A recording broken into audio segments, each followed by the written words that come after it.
49వ అధ్యాయం 49వ అధ్యాయం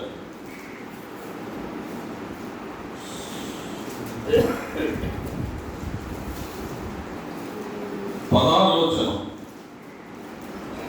చూడుము, నా అరచేతుల మీదనే నిన్ను చెక్కి ఉన్నా, నీ ప్రాకారములు నిత్యము నా ఎదుట ఉన్నవి. ద్వారా మనం చదువుకున్న ఈ వాక్య భాగము ప్రవక్త అయిన యెషయా గారు రాసిన వచన భాగం. కాబట్టి ఇక్కడ రాయబడినటువంటి ఈ లేఖన వచన భాగంలో తన పిల్లలైనటువంటి వారిని ఆయన ఎక్కడ పెట్టుకున్నాడు, ఎక్కడ దాచాడు అన్నప్పుడు ఈ వాక్యంలో మనం చదువుకున్న భాగంలో చూస్తే, నా అరచేతులలో నిన్ను చెక్కి ఉన్నాను.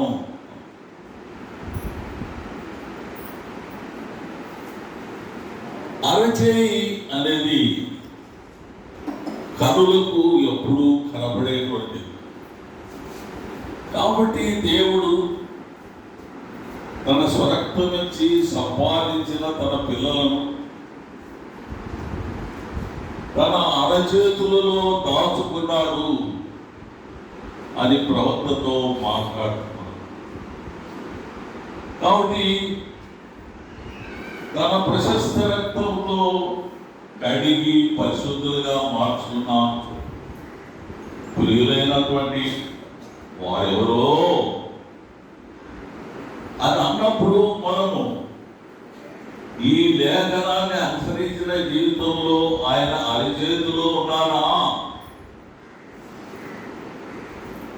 అని మన సహోదరుడు జోసఫన్న చెప్పినాడు ఒక మాట. మనం పాటలు ఎన్నో పాడుతున్నామయ్యా, మరి దాని ప్రకారం మీరు జీవిస్తున్నారా అని అడిగినారు ఎవరో ఒక ఆయన. నాకు బాగా వినపడదు ఆ సందర్భం అంతా. కాబట్టి నిజ జీవితంలో రక్షింపబడిన విమోచింపబడిన ప్రభు అయిన యేసుక్రీస్తు రక్తంలో విమోచింపబడినటువంటి విశ్వాసులు గురించి దేవుడు ఏం మాట్లాడుతున్నారంటే,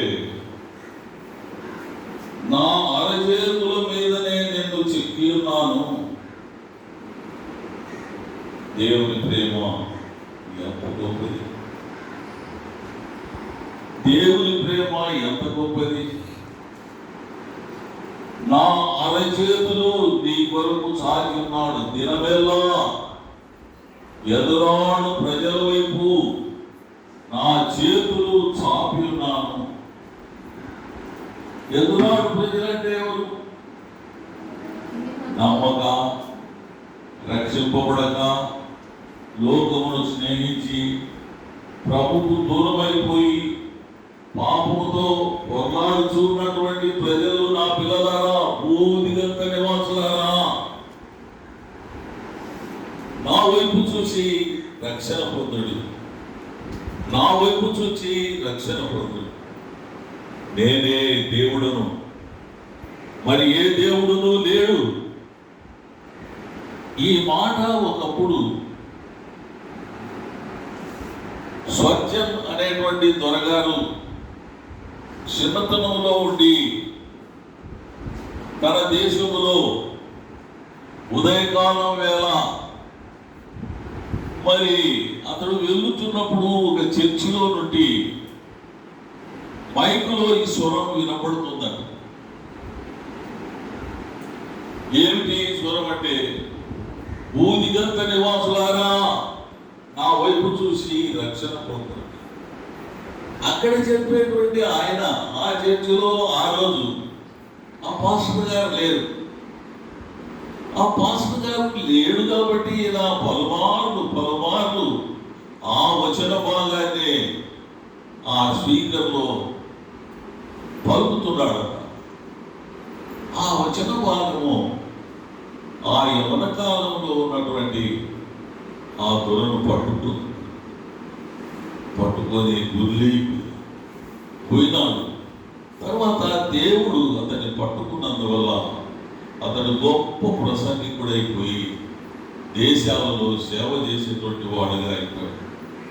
కాబట్టి భూదిగంత నివాసులారా, నా వైపు చూసి రక్షణ, నీవు నా సొత్తు, నేను నిన్ను నా అరచేతిలో చెప్పుకున్నాను, నా అరచేతులు చాచినాను, మేకులు నా చేతుల్లో పుట్టినాను. ఎందుకు? నువ్వు నా సొత్తుగా ఉండాలని, నా బిడ్డగా ఉండాలని, నా ముందు ఉండాలని, నేను ఎప్పుడూ నిన్ను చూడాలి. కాబట్టి దేవుని ప్రేమ ఇంత గొప్పది. ఇంత గొప్ప దేవుని ప్రేమలో, మనకు ప్రాణం పెట్టిన దేవుని ప్రేమకు మనము తగిన విశ్వాస జీవితంలో జీవించాలని ఆయన ఇలాంటి ఉపన్యాసాలు, ఇలాంటి బోధలు, ఇలాంటి సమావేశాలు సమకూర్చుకొని బలపడాలనే విశ్వాసంలో దేవుని యొక్క ఉద్దేశం. కాబట్టి ప్రియమైన వాళ్ళ ఈ చిన్న స్థానిక సంఘంలో మనం ఆత్మీయంగా ఎంతో బలపడి దేవుని పిల్లలంగా తెలియని విషయాలు ఎన్నో తెలుసుకొని దేవునికి దగ్గర వారంగా, దేవునికి ఇష్టమైన వారంగా మనం మారాలని వాక్యం మనల్ని పిలుస్తుంది. చూడండి 15వ వచనం, స్త్రీ తన గర్భమున పుట్టిన బిడ్డను కరుణింపకుండా తన చంటి పిల్లను మరచునా. ఇక్కడ తల్లిని గురించి కూడా మనం వింటున్నాం. తన గర్భమున పుట్టిన బిడ్డను ప్రేమింపకుండా ఉంటుందా? కాబట్టి ఆ తల్లి ఎంతగా ప్రేమిస్తుందో పరమ తండ్రి అయిన క్రీస్తు కూడా అంతగా ప్రేమిస్తున్నారు. తండ్రి ప్రేమ, తల్లి ప్రేమ, రెండు ప్రేమలను గురించి ఇక్కడ యెషయా భక్తుడు రాస్తూ మరి అనేక భక్తులకు, అనేక విశ్వాసులకు ఈ సత్యాలను తెలియజేస్తుంది. కాబట్టి అరచేతిలో చెప్పుకున్నాను అనేటువంటి ఆ సత్యవాక్యాన్ని బట్టి మనము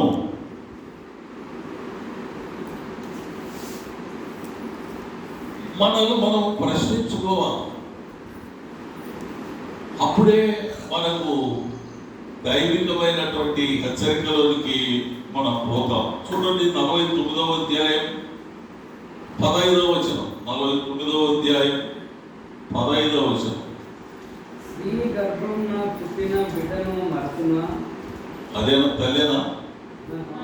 స్త్రీ అనేది కదా. సరే, తల్లి అయినా స్త్రీ అయినా ఒకరే కదా. తల్లి అయినా తన బిడ్డను మరచునా, స్త్రీ అయినా తన కన్న బిడ్డను మరచునా. 16వ వచనం.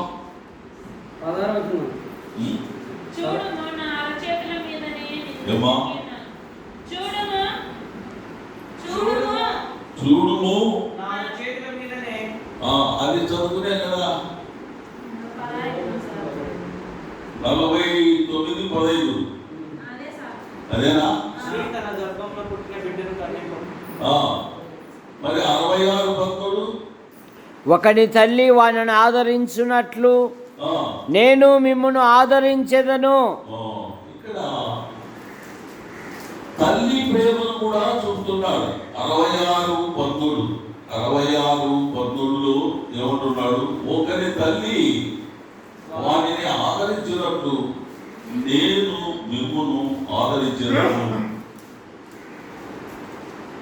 తల్లిదండ్రుల ప్రేమ మనం ఎరిగినాము. అయితే దేవుని ప్రేమ అంతకంటే గొప్పది అన్నట్టుగా మనము ఇక్కడ చూస్తున్నాం. కాబట్టి తల్లి వారిని ఆదరించినట్లుగా నేను మిమ్మల్ని ఆదరించను. ఒకప్పుడు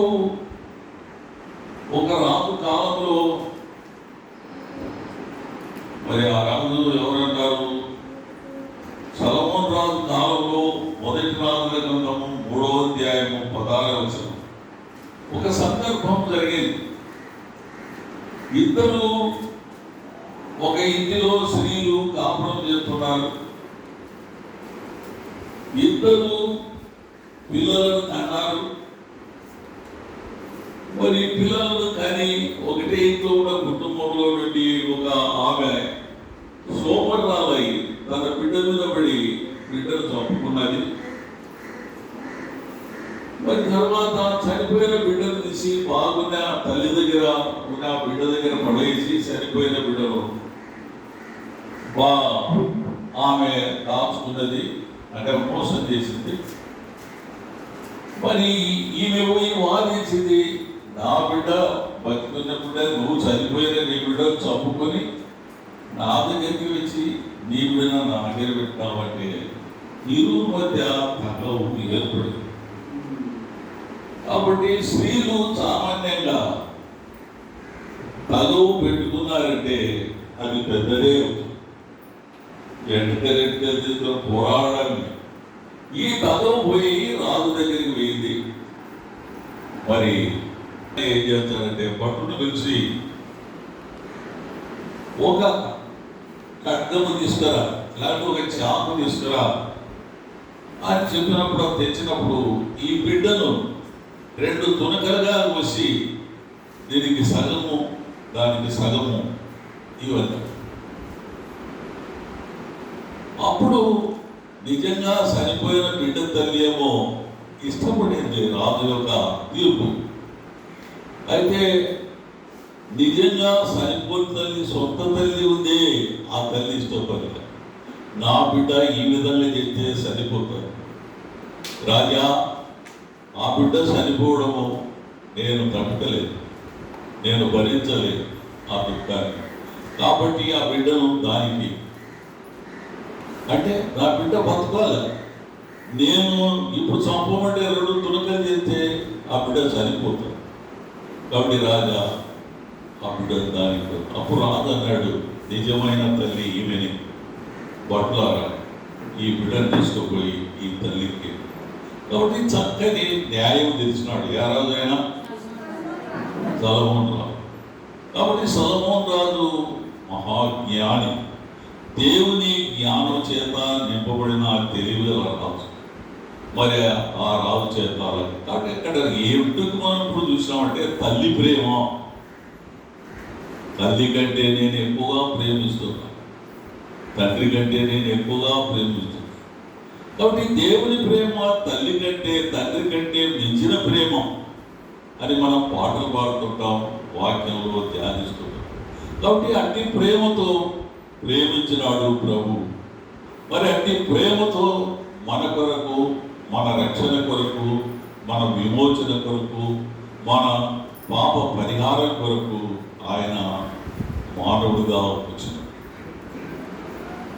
కాబట్టి తాను మానవుడుగా వచ్చి అన్నా మన ఉదయకాలంలో చెప్పినాడు. మీకు అర్థం కాదు అంశము. మరి చక్కని రీతిలో దేవుని యొక్క ఏర్పాటు, దేవుని ఏర్పాటులో ప్రభు అయిన క్రీస్తు నువ్వు ఎందుకు పంపినాడు, ఆయనలో నుండి ఏమి జరిపించి లోకానికి ఏం కలుగజేయాలని ఆయన ఉద్దేశం. ఆ ఉద్దేశాన్ని నెరవేర్చినటువంటి కుమారుడిగా యేసు ప్రభు చేసినటువంటి అంశాన్ని గురించి మనం ఉదయకాలంలో విన్నాం. కాబట్టి ఆ వచనం నాకు మతి లేదు. 5వ అధ్యాయం 3వ అధ్యాయం యోహాను సువార్త 3:5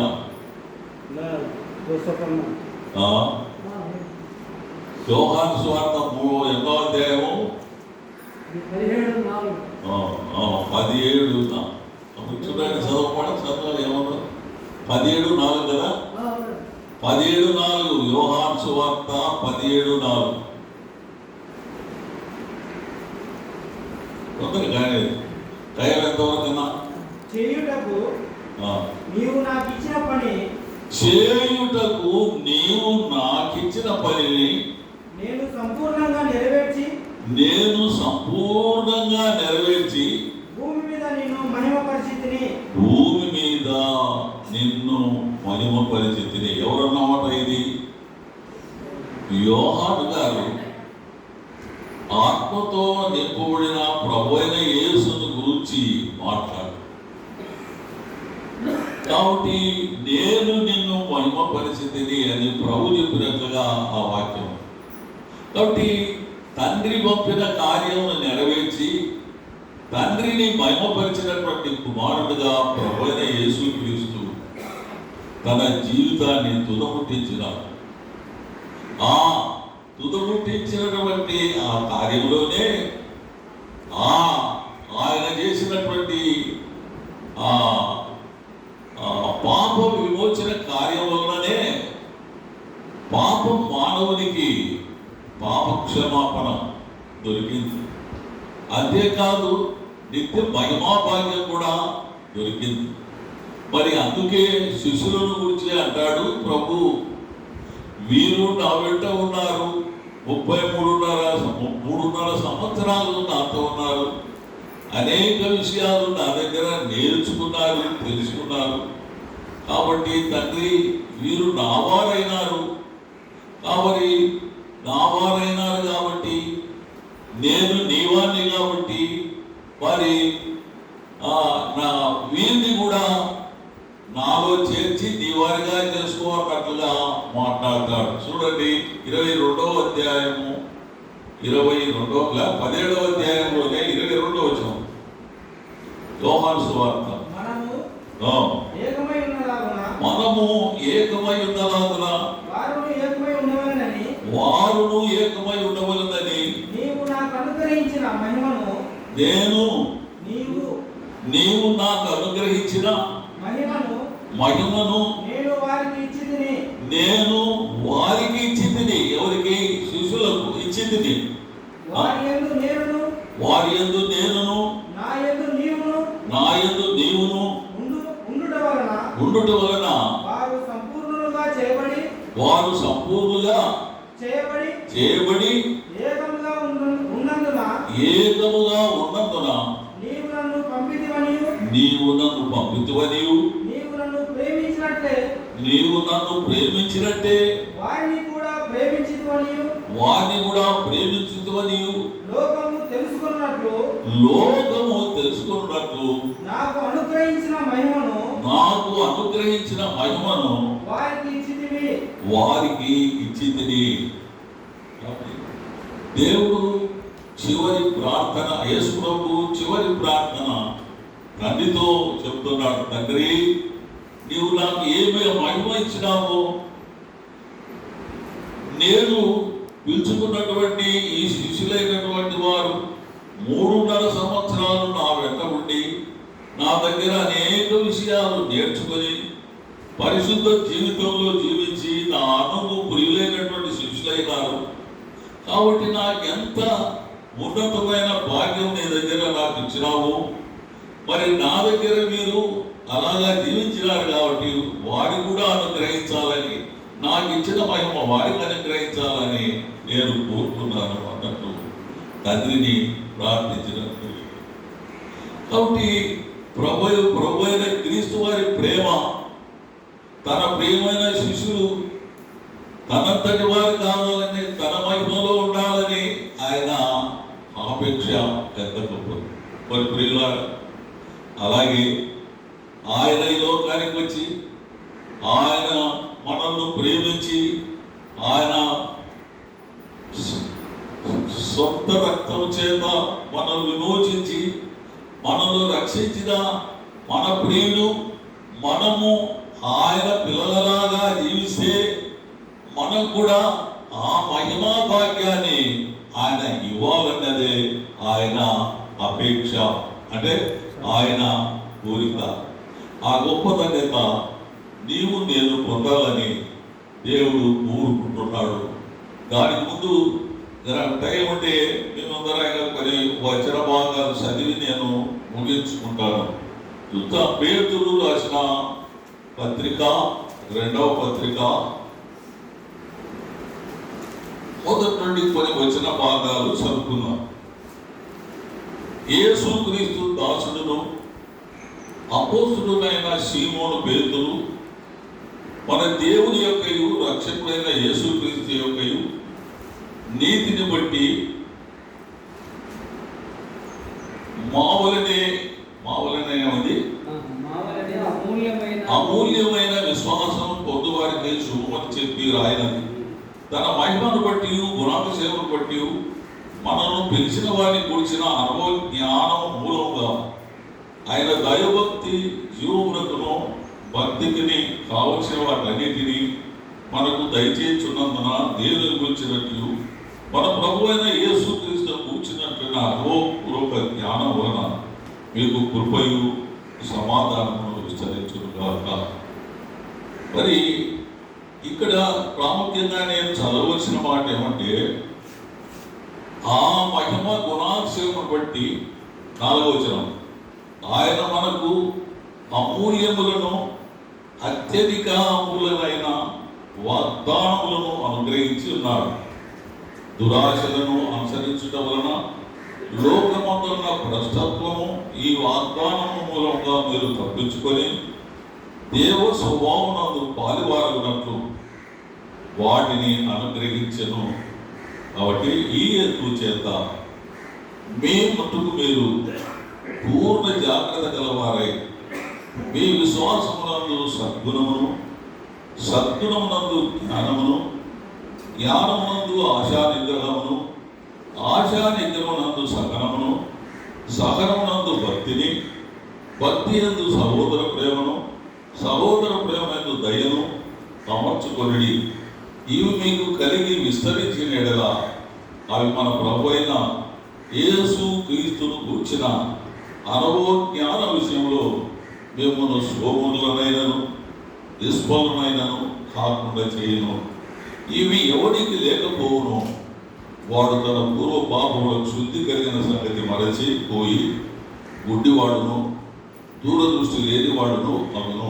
అందువలన సహోదరులారా, మీ పిలుపు ఏర్పాటును నిశ్చయమును చేసుకున్నందుకు మరి జాగ్రత్త పడుడి.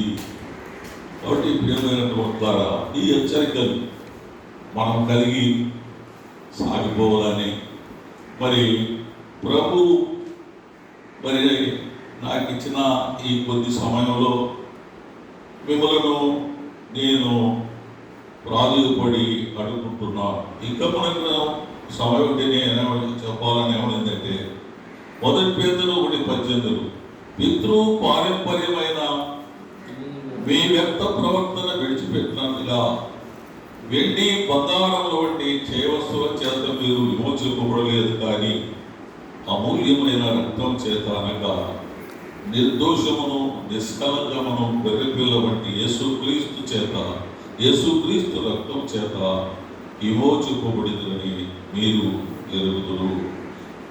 22వ వచనం, మీరు క్షయబీజము నుండి కాక శాశ్వతముకు జీవము గల దేవుని వాక్య మూలముగా అక్షయ బీజము నుండి పుట్టిన వారు కనుక నిష్కపటమైన సహోదర ప్రేమ కలుగునట్లు మీరు సత్యమునకు విధేయుల చేత మీ మనస్సులను పవిత్రపరచుకున్న వారైండి ఒకరినొకడు హృదయపూర్వకంగాను మిక్కుటంగా ప్రేమించుడి. కాబట్టి సర్వ శరీరులు గడ్డిపోయిన వారు వారి అంతమంతులు గడ్డి వలె ఉన్నది కనుక గడ్డి ఎండును ఊరాలు. అయితే ప్రభువాక్యము ఎప్పుడు అయిపోయిందంటే టైం అయిపోయిందా? ప్రియమైన వాళ్ళ చదువుకున్న విరవబడిన ఈ లేఖనాలను మనము అనుసరించి మరి ఆయన అరచేతుల్లో చెప్పుకున్న పిల్లలు మరి కన్న తల్లి మరవని పిల్లల లాంటి పిల్లలంగా దేవునికి మన విశ్వలేయండి. ఆయన రాజ్యంలో, ఆయన ముందు, ఆయన మహిమలో మనం ఉండటానికి ఆయన స్వరక్తం ఇచ్చి సంపాదించిన శ్రేష్టమైన సంఘంలో మనం జీవించాలని ఈ లేఖనాల ద్వారా మనం నేర్చుకొని దేవుని నామానికి మహిమ